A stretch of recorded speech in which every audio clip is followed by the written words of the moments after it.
Hey guys, it's Amelia, but not the pilot, just Amelia. It's October. Happy spooky season, boys.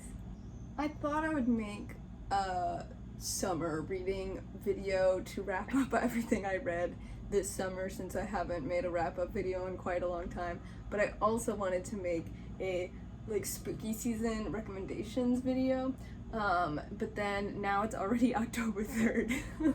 And so I've now decided I'm just gonna do both of them at the same time. I'm gonna post this as soon as possible. Glad to be back, guys. Glad to be back. I'm gonna do the reviews really fast and sweet because it's been a couple months since I've read them. And I'm gonna give you review suggestions, I guess we should rather say, for spooky season books. And that will be in the later half of this video. So if you would like to skip straight to the spooky season recommendations, I've linked the chapter down below so you'd skip directly to that. Let's get into my summer reading wrap-up.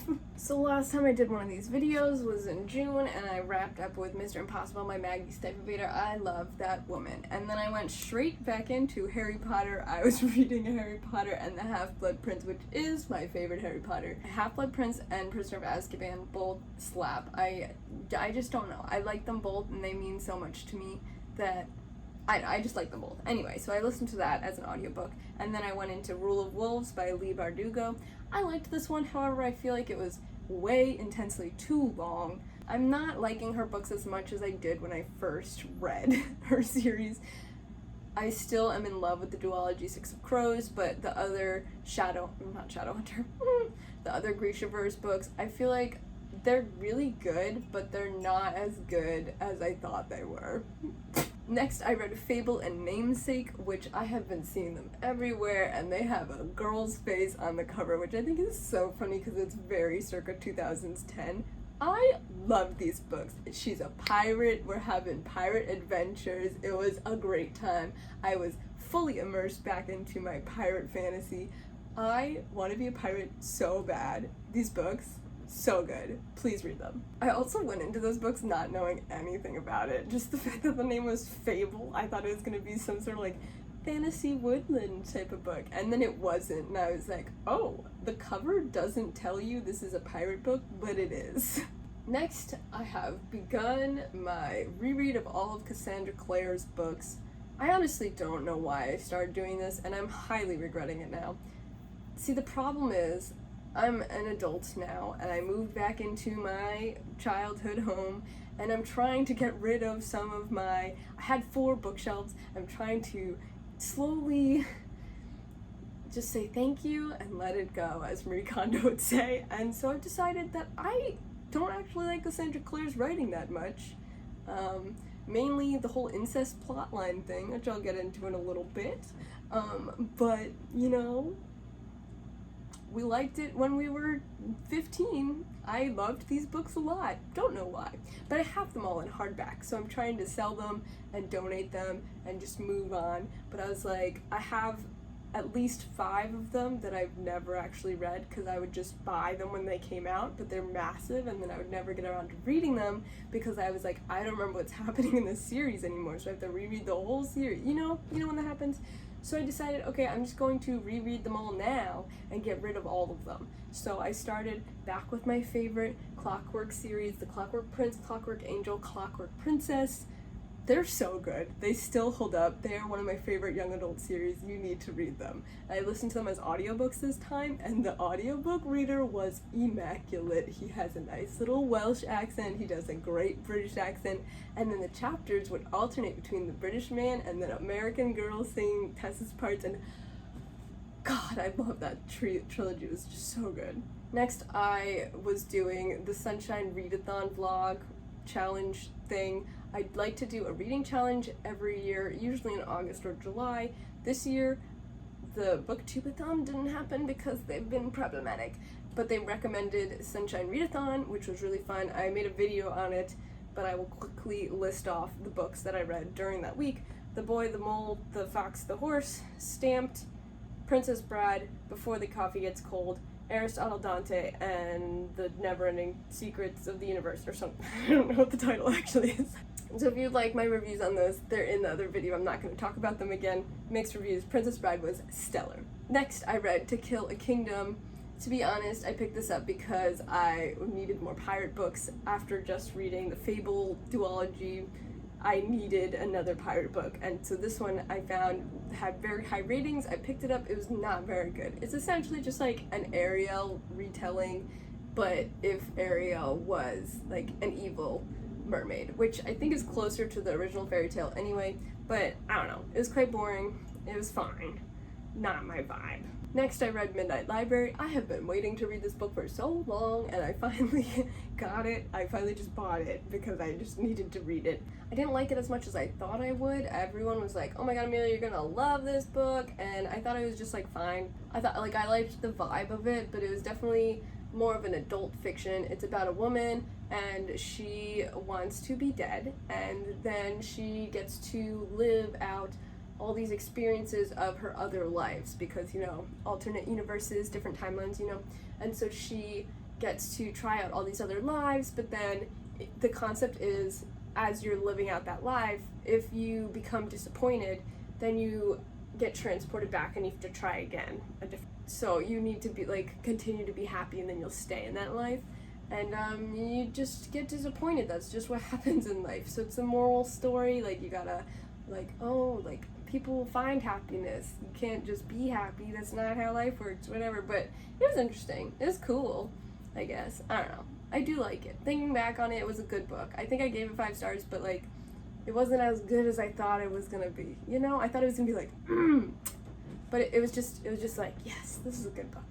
Next, I read Vicious and Vengeful by V.E. Schwab. I love this woman so much. I don't even know how to verbalize it. She is such an amazing writer. I am so into literally everything she writes. And this duology, perhaps a trilogy, I'm a little confused on that, is so good. It has beautiful covers. All of her books have beautiful covers, and this is just so good. It's a superhero story, sort of, and it's very comic booky, and the concept is there are these two pretentious frat boys, well, they're not frat boys, these two pretentious boys in college, and they're in med school, and they're roommates, and they were roommates. History will say they're besties. And the one guy is like, I'm gonna do my senior thesis on a near-death experience thing, and how near-death experiences turn you into superheroes. And the guy was like, that's crazy. And so the other roommate was like, we should test your theory, right, man? Let's test it. Kill me. We'll find out. And so then, spoiler alert, they both do a near-death experience and then get superpowers from it, and then insanity ensues. It's so good. And it's got a little found family moment, and it's just, ooh, really good. There's also a comic series that she wrote that goes with it. She's been doing little comic series with her books, which I think is interesting. I don't like the comic series as much as the actual book. The actual book, stellar. Next we have City of Bones. This is like where my downfall begins. I started listening to an audiobook a week of the City of Bones Shadowhunters series, and they progressively got worse. And the only reason I kept listening to them, because the 4th or 5th one, which is when I wanted to really give up, was when they had the British man back to do the audiobooks. And I don't know why, because none of the characters are British, but who knows? He kept me there. He's also apparently an actor in, like, True Blood or one of those or something. I will put a picture of him here. Maybe some of you know him, but his voice is so beautiful. 0 to 10, don't read the City of Bones series. It sucks. There's incest plot lines in pretty much every book, which is weird and very uncomfortable. And I don't know why I read this as a 15-year-old and was like, that's okay, yeah. What? Next, I read This One Summer, which is a graphic novel. It was cute. I liked the art style. It was fine, to be honest. Next, I read Half Sick of Shadows, which was so good. This is a debut novel by this one girl that I follow on Instagram, and it is a retelling of Arthur, like King Arthur and his buds. So we got Arthur and Gwen and Lancelot, and there's one more, oh, Morgana, and then the main character, who I've already forgotten her name, but it's told from this main character's perspective, and she is a seer, like she sees the future. And so the book has this really interesting aspect of jumping back and forth between like visions of the future, flashbacks of the past, and then current day plot line. Very interesting. And the characters were all very like archetypal. Like Arthur like just cares about his friends, he's a really loyal and good human being. Morgana is very morally gray and witchy and stuff. Like Gwen had an interesting twist on her, so I'm not going to talk about her, but she's a strong female. And then we got Lancelot, who is just like naturally good at everything, but also a great guy, and it was a good story. Then I was listening to the audiobook of Barack Obama's new book, A Promised Land, which was good. Not as interesting and spicy as I wanted it to be. I wanted him to spill the tea, and he really didn't. Also, apparently this audiobook was literally like 30 hours long. It was so long. It's a massive book, and apparently this is only part 1. He wrote like too much, so they had to split it into 2 books, and I think that's crazy, but I'm here for it. I love that man. I would love to hear anything he has to say.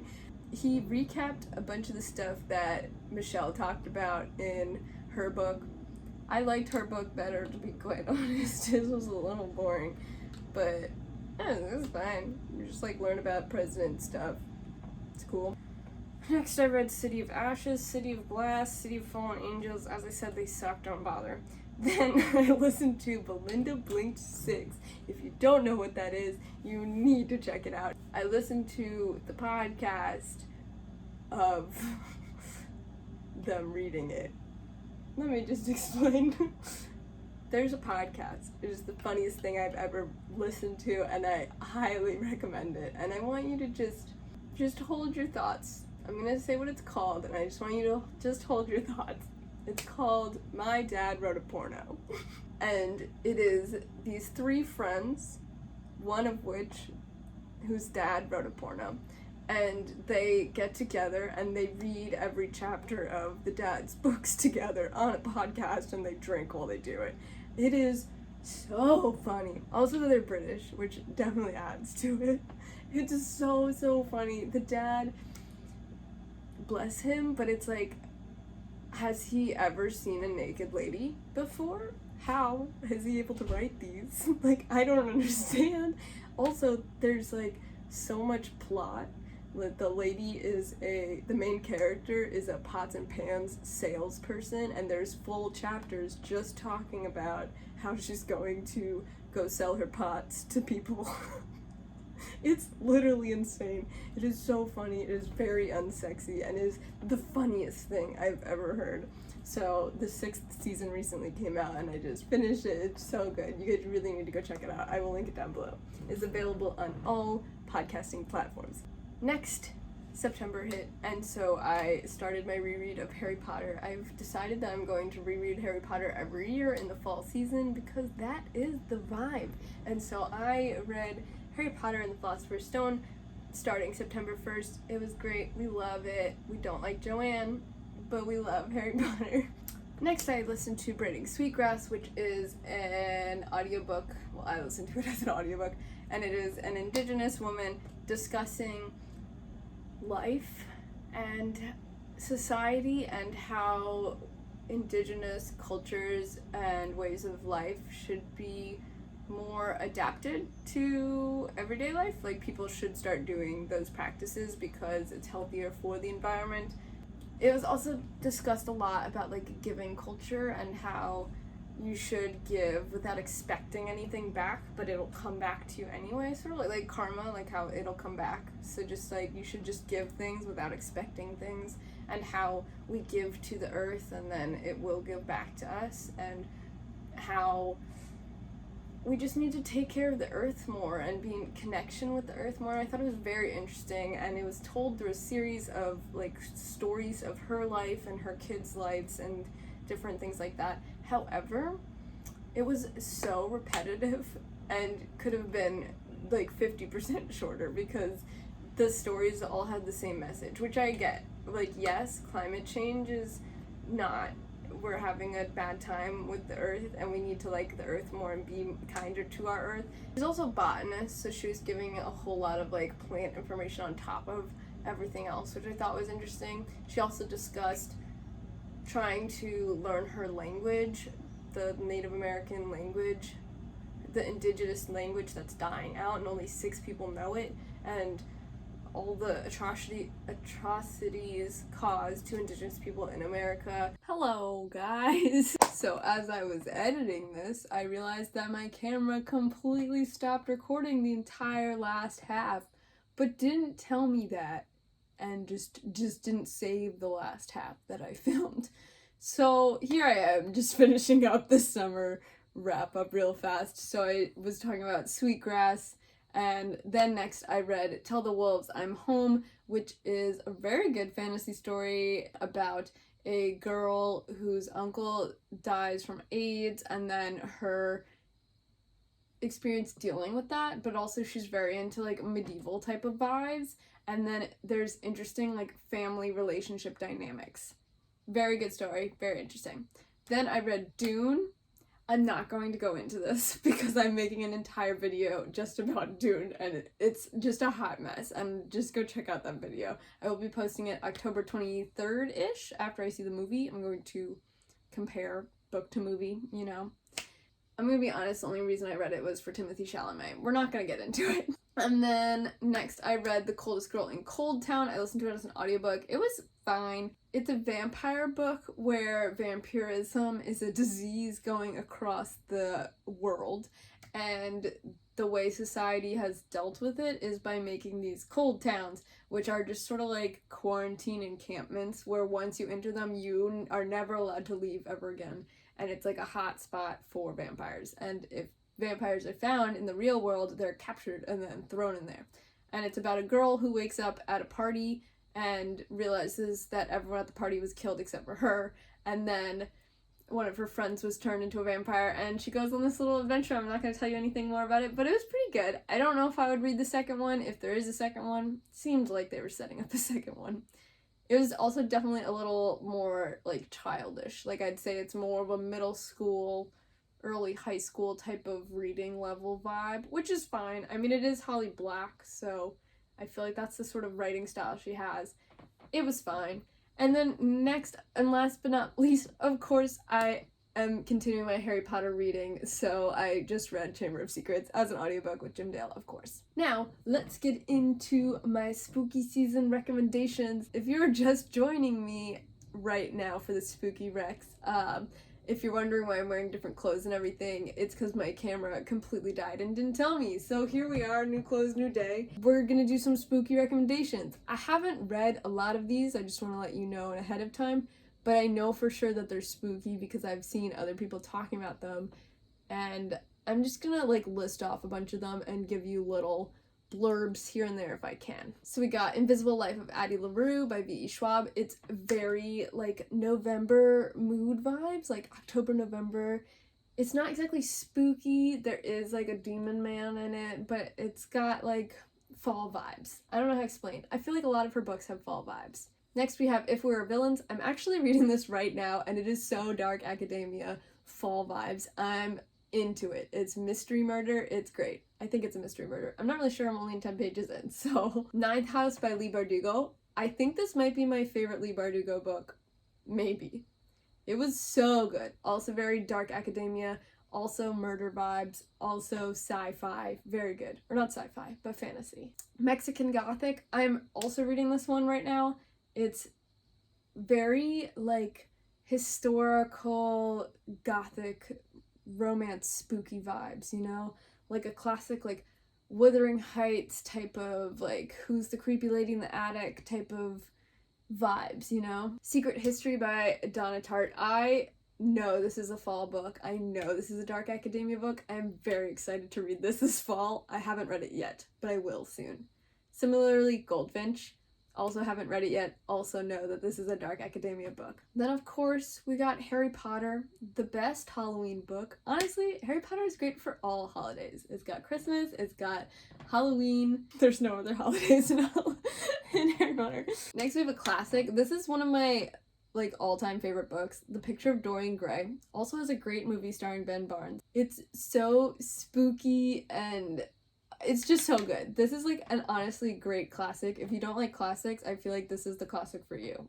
Next I have Lost Apothecary. This book just recently came out this year. It is like a nice little like mystery sort of spooky vibe set in like old-timey London with two plots, so modern day and ancient times, 1800s times. And it definitely has a fall sort of spooky vibe to it. Tell the Wolves I'm Home. I just reviewed that book earlier in this. The link is down below if you want to go to that time spot. Coraline. I read it when I was a child and I still have been scarred ever since. Twilight. You know you love it. The Furies. I just read this book and it was so good. It's sort of like Dead Poet Society meets Mean Girls but with witches. And it's definitely very like mystery, spooky, murder vibes. Very good. Next we have The Maidens. I also just finished this book and it was also 10 out of 10 spooky murder mystery. What's spookier than a bunch of college girls dying? Honestly, my biggest fear during college. Very dark academia, set in England, in Cambridge, I think it was, and yeah, it was good. Next, Night Circus. I just finished Night Circus, and it's like set on Halloween. It's very spooky, very like mystical, very good book, like 5 stars. Those are all the books that I have for you guys today. If you want to check out this list, it is on my Goodreads. I will link it down below. If you guys have other spooky book recommendations or fall book recommendations or dark academia book recommendations, hit me up down below because this is my favorite season, and if I could just read like dark academia spooky books all year round, I would. I hope you guys like this video. Stay tuned for my DUNE review and also my fall reading wrap up, which I will post at the end of fall, end of November-ish probably. I hope you guys like this video. Thank you for watching. Bye!